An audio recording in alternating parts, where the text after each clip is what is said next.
I hope that everyone is well. And my apologies that we canceled the in-person shiur this morning.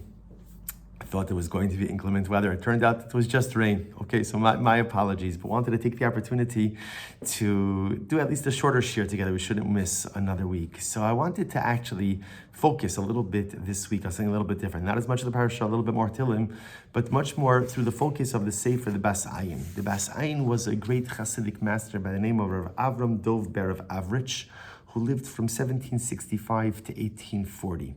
The Rebbe was a Talmud, was a student of Rav Levi Yitzchak Berditchev Zchusi Agin Aleinu, also of Rav Mordechai of Chernobyl, and he was a tremendous Talmud Chacham, a true Rav, a Talmud Chacham, a Posek, just a fascinating personality. Towards the end of his life in 1830, he left Europe, and he settled in Sfas in Eretz Yisrael. And it was there that he became a leader, not just to the Hasidic community, but was looked to for leadership and was revered by all of the Jews of Tzfas and beyond. And there are many incredible stories that are told about the Rebbe, many miracles associated with the Rebbe. But of course, as is well known, the Rebbe didn't have children. He's buried in Tzfas. He didn't have children. But what's interesting to note is when a person learns the Torah of a tzaddik, so they become the spiritual progeny of that tzaddik, right? When I learn the Torah of a great person and I'm inspired and I'm uplifted by that person, that tzaddik gives me new life. And as such, when we learn the Torah of the Bas Ayin on his yahrzeit, which is today, so we become the spiritual progeny of the Bas Ayin. And in doing so, of course, we inspire, infuse, and lift up ourselves, but we also elevate the neshama of the tzaddik. So we hope that Emir Hashem, in the schos of spending a few moments together, learning the Sefer Bas Ayin, learning a piece from the Bas Ayin, that Emir Hashem, the Rebbe should be a Melech Yosher, should be an advocate for us as individuals, for our families, for our community, and for all of Klal Yisrael. So I want to tie this a little bit into Sefer Tehillim, because remember, the Sefer is called Bas Ayin. Where does that phrase appear? So David HaMelech says in Tehillim, this is source number 1 on your sheet. David HaMelech says, this is chapter 17, verse 8. Shamreni ki ishon bas ayin, b'tzel kenafecha tastireni. So literally translated, guard me, ki ishon bas ayin. Now this phrase we're going to leave untranslated right now, but clearly something to do with the eye. B'tzel kenafecha tastireni. Literally, in the shadow of your wings, you shall hide me. So this phrase, ki ishon bas ayin, what does it mean? So Rashi HaKodesh says something very beautiful. He says, ki ishon bas ayin literally means like the black of the eye, like the pupil of the eye. He says, hu hashachar sheba ayin. This refers to the black part, the dark part of the eye. Sha'or taloi bo, va'al shem shachrurisa hu kare ishon lashon choshech. So Shamreni ki ishon bas ayin is Hashem. Literally, it sounds like the Melech saying, Hashem, protect me like the dark part of the eye. V'akadosh baruch hu hechen lo shomer es risei ayin hamechasen oso tamid. So amazingly enough, remember again, the eye is protected. Right, the eye is protected by the eyelid. We'll talk about more protections for the eye. And therefore, according to Rashi, what David HaMelech is saying is like this: Kadosh Baruch Hu, I need you to protect me like the body protects the eye. The same way that the eye is embedded in the body and is protected by the eyelids. Kadosh Baruch Hu, Shamreni ki ishon bas ayin, guard me like the dark part of the eye. B'tzel knafecha tastireni, and literally again, keep me under the shadow of your protective wings. So, in this respect, this pasuk really echoes a sentiment that we find throughout so much of Sefer Tehillim, of David HaMelech feeling vulnerable, David HaMelech feeling in danger, David HaMelech not knowing, how he's going to navigate all the tumultuous circumstances of life, and he asks HaKadosh Baruch Hu for protection. The Al-Shich in source number 3 takes a little bit, really builds on Rashi, and he says something amazing. He says, Ki kasher yesh labas ayin shmir kefula. He says, if you notice, by the way, the eye, the darkness of the dark part of the eye itself has 2 layers of protection. Achad shehi nisteres toch basar hafapayim shemo gam bahakitz v'spashtos sarosam l'shena kein b'tzel knafecha adom l'spashir asaros kasher ishan amaves. So he says something very interesting. He says, Al-Shich says, if you notice, ultimately, again, the eye itself has really 2 layers of protection. Number 1, it's embedded in the body, right? It's recessed into the head. And number 2, there's the eyelids. So the eyelids, right? So really, according to the Al Shechtar Melech, is not just asking for protection, but he's asking ultimately again for like multiple layers of protection. HaKadosh Baruch Hu, protect me like the eye is protected. Please, just like the eye, it's embedded, it's recessed in the body, and there's eyelids. HaKadosh Baruch Hu, please, don't just give me one layer or one level of divine protection, but give me two. But then I want to share with you from the Bas Ayin's word himself, and this is very beautiful. If you take a look at source number 4, this is from the Bas Ayin. And the Bas Ayin writes, he says, V'hine, matzinu b'divrei Chazal, shebakashaso shel zu shel David HaMelech alav shal no chazoregam. Ella, heshivu David min hashamayim. So David HaMelech's request, what was his request? HaKadosh Baruch Hu guard me. And like, again, so according to Rashi, HaKadosh Baruch Hu guard me, just like the eye is guarded, HaKadosh Baruch Hu guard me. And the Al-Shich saying, HaKadosh Baruch Hu, just like the eye has these two layers of guarding, these two layers of protection, give me multiple layers of divine protection. It says, so the Bas Ayin quotes the Medrash, and this is very beautiful. Amar David lifnei HaKadosh Baruch Hu. David HaMelech says to Ribono Shel Olam, Ribono Shel Olam, Shamrini ki ishon Bas Ayin. Hashem, guard me like the dark part of the eye. Guard me like the eye. Amar HaKadosh Baruch Hu, Shmar mitzvosai v'chayei. So the Medrash records like a conversation. David HaMelech says, HaKadosh Baruch Hu, guard me like the body guards the eye. And HaKadosh Baruch Hu says, okay, guard my mitzvahs. Guard my mitzvahs and you will live. Amar Rabbi Chia, so the Medrash of Rabbi Chia says, Mashal Ma'av David HaMelech. So what is this exchange? So David HaMelech says, Shamrini ki ishon Bas Ayin. Hashem, guard me like the dark part of the eye. And HaKadosh Baruch Hu responds, Shmar mitzvosai v'chayei. You guard my mitzvahs and you'll live. Amar Rabbi Chia. Rabbi Chia said, Mashal Ma'av David HaMelech. So let me explain to you. Let me give you a mashal as to what's unfolding over here. L'shnayim shahayu lehem kramim. There were two individuals, right? We'll call them Reuven and Shimon. And both of them had their respective vineyards. Echad haya b'Galil, v'Karmel b'Yehuda. So one of them ultimately, again, was in the Galil, v'Karmel b'Yehuda. So one, we'll call him Reuven, lived ultimately again in the Galil in the north, and his vineyard ultimately was in Yehuda, the center of the country. Echad haya b'Yehuda, v'Karmel b'Galil. There was another guy, Shimon. Shimon lived in Yehuda, the center of the country, but his vineyard was all the way in the north. So what happened? One day Reuven and Shimon met up. Amar echa lechavero, Shimar karmi begalil, va'ani eshmar karmecha shebeYehuda. So ultimately, again, so Shimon says to Reuven, listen, you live in the Galil, and Shimon's vineyard is in the Galil. I live in Yehuda, and Reuven, your vineyard is in Yehuda. So Shimon says to Reuven, you watch my vineyard, which is by where you live, and I'll watch your vineyard by where you live. If you take care of my vineyard, I'll take care of your vineyard. Rabbi Chia says, Kadosh Baruch Hu says to us, if you guard my Torah, and by the way, Eshmar doesn't just simply mean observance or performance, but guarding it, when you guard something, you ensure that nothing negative happens to it, right? We often speak about Shmiras HaMitzvahs as like observance, but that's Asiyas HaMitzvahs. Asiyah means to do. Shmira means to guard. When you guard something, you want to make sure that it is intact. You want to make sure that nothing happens to it. You want to make sure that it's preserved. So Reuven says to Shimon, you guard my vineyard, and if you do so, then I'll guard your vineyard. And HaKadosh Baruch Hu says to Klal Yisrael, Im shamartem es Torasi, eshmar eschem. Ultimately, again, and HaKadosh Baruch Hu says to Klal Yisrael, listen, if you guard my Torah, then I'll guard you. Meaning, what's the nimshal? What's the parable? HaKadosh Baruch Hu says, I've given you my Torah. I took the Torah out of the heavens and I gave it to you. And HaKadosh Baruch Hu says, but yet you, Klal Yisrael, or humanity as a whole, but Klal Yisrael, your neshama resides in my hand, right? Because again, I hold the power of life and death. So I'll make you a deal. You watch over mine and I'll watch over yours. You watch over my Torah, and ultimately, again, I'll watch over your neshama. This is the reciprocal relationship that HaKadosh Baruch Hu offers us. He says again, just like Reuven and Shimon, Reuven lives in the Galil, but his vineyard is in Yehuda. Shimon lives in Yehuda, but his vineyard is in the Galil. So Reuven says to Shimon, let's make a deal. You guard that which belongs to me, but is next to you. I'll guard that which belongs to you, but is next to me. HaKadosh Baruch Hu says, I gave you my Torah. My Torah lives with you. So you take care of my Torah. You guard my Torah. We'll come back to guarding in just a moment. And I will guard your neshama. I'll take care of you. Amr Rabbi Lazar, Amr HaKadosh Baruch Hu li Adam, Neiri biyadcha v'nercha biyadi. This is so beautiful. HaKadosh Baruch Hu says to man, listen to this. Hashem says to us, my candle. HaKadosh Baruch Hu says, my candle. HaKadosh Baruch Hu's candle is in your hand, man's hand. V'nercha, but your candle, man's candle, biyadi, is in my hand, HaKadosh Baruch Hu's hand. Neiri biyadcha, what does it mean when Hashem says, my candle is in your hand? Ki ner mitzvah v'torah ar.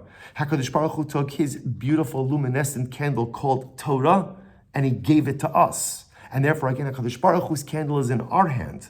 But on the other hand, nercha biyadi, Hashem says, your candle, man's candle, is in my hand. Ner Hashem nishmas Adam. Because the neshama, which is like a flame, which is like a ner, that's in the hands of HaKadosh Baruch Hu. Im shamarta shali eshmar lecha. If you watch over my candle, HaKadosh Baruch Hu says, you watch over my Torah, then ultimately, again, I'll watch over your ner. I'll watch over your candle. I'll watch over your neshama. The Medrash highlighting this incredible, beautiful, and holy reciprocal relationship between us and HaKadosh Baruch Hu. There's something that Hashem has, but is closer to us, and there's something that we have, but it's closer to HaKadosh Baruch Hu. The Ribono Shel Olam gave us His Torah. So His Torah is by us, but our neshama, which is so special, necessary, core, is in HaKadosh Baruch Hu's hand. So HaKadosh Baruch Hu says, I'll make you a deal. You take care, you guard, you watch over that which is mine, but is deposited with you, i.e. the Torah Kedosha. And I, HaKadosh Baruch Hu, will watch over that which belongs to you, but is deposited with me, i.e. the neshama. And it says the Bas Ayin something amazing.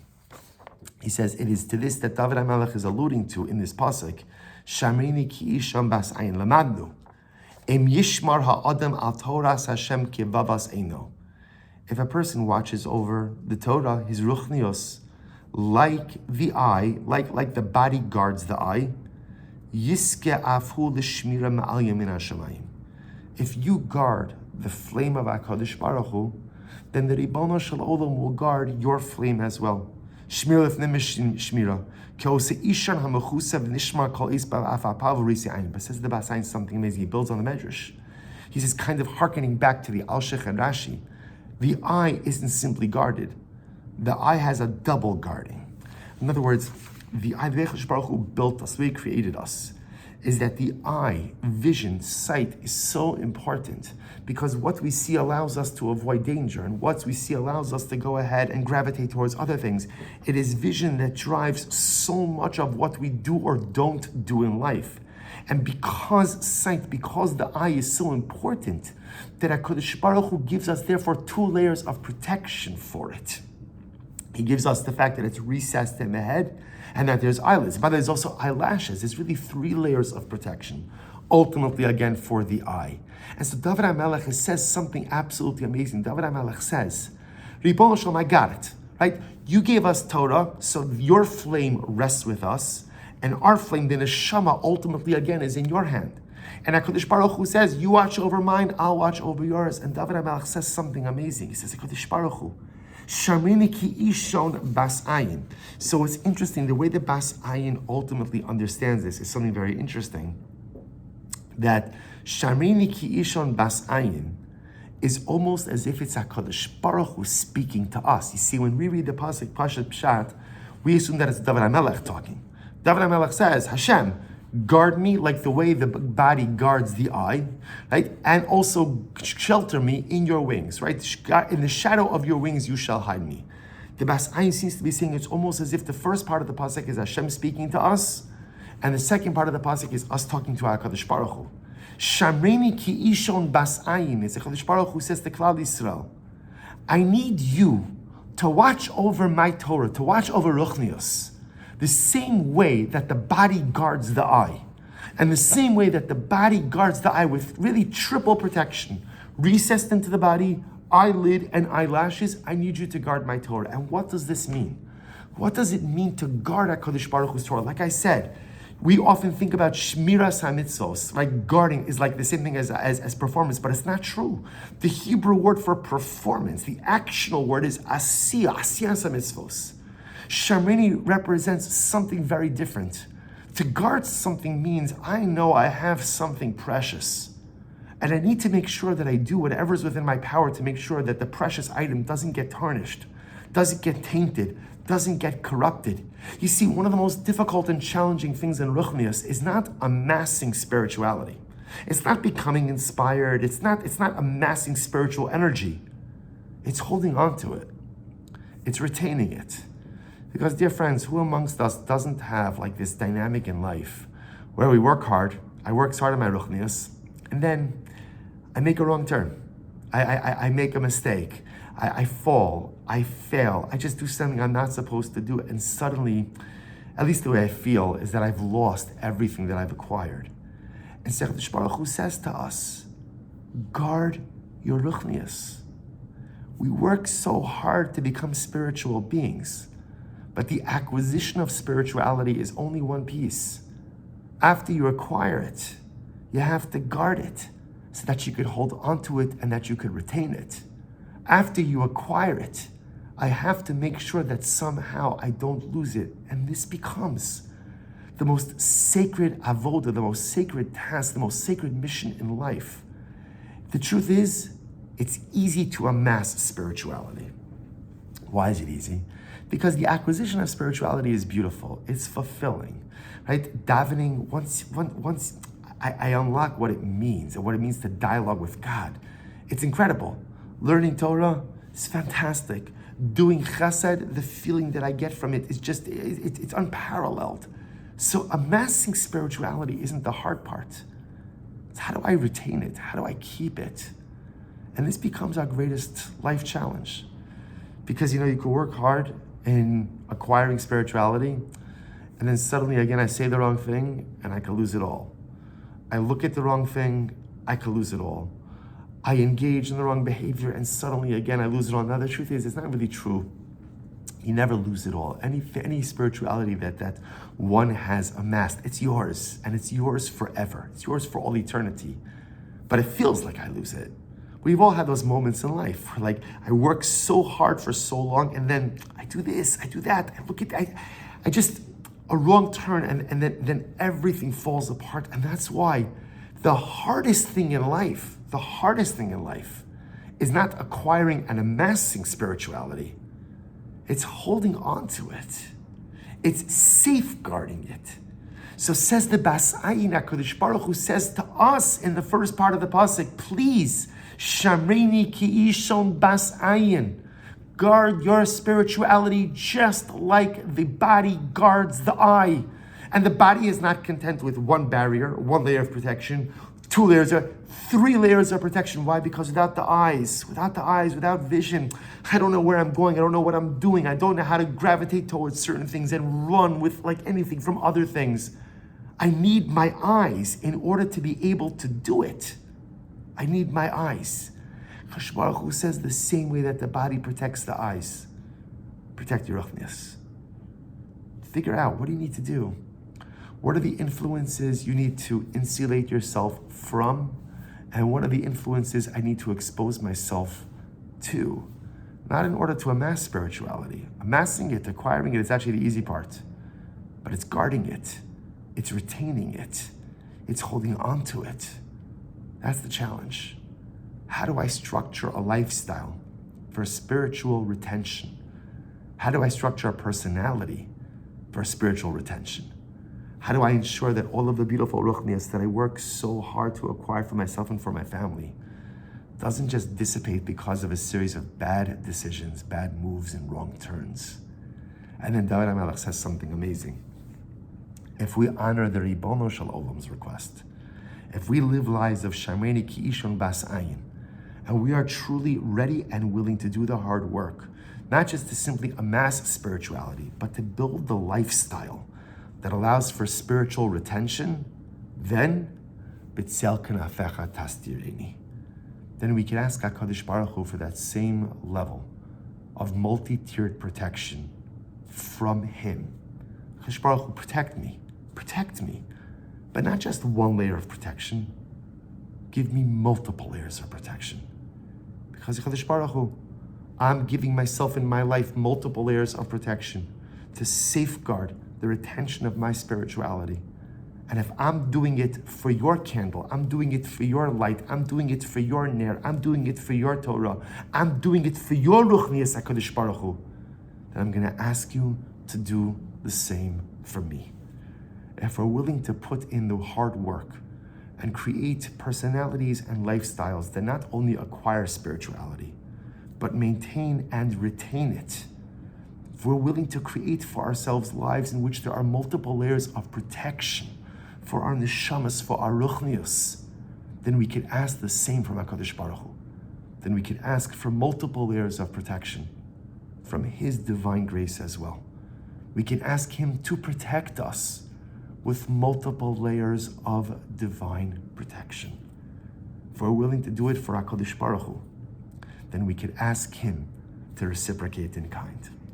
The beautiful lesson and legacy of the Bas Ayin. Obviously, the Bas Ayin felt so strongly about this core lesson that he chose this phrase, right, as the title for his sefer, which is not only a title, but a mantra for life. Work hard to acquire, work hard to retain, work hard to protect, and whatever you're willing to put in for HaKadosh Baruch Hu, you can ask the Ribono Shel Olam to reciprocate in kind. Looking forward to continuing our Meretz Hashem, our live share next week. I'm wishing everyone a wonderful day.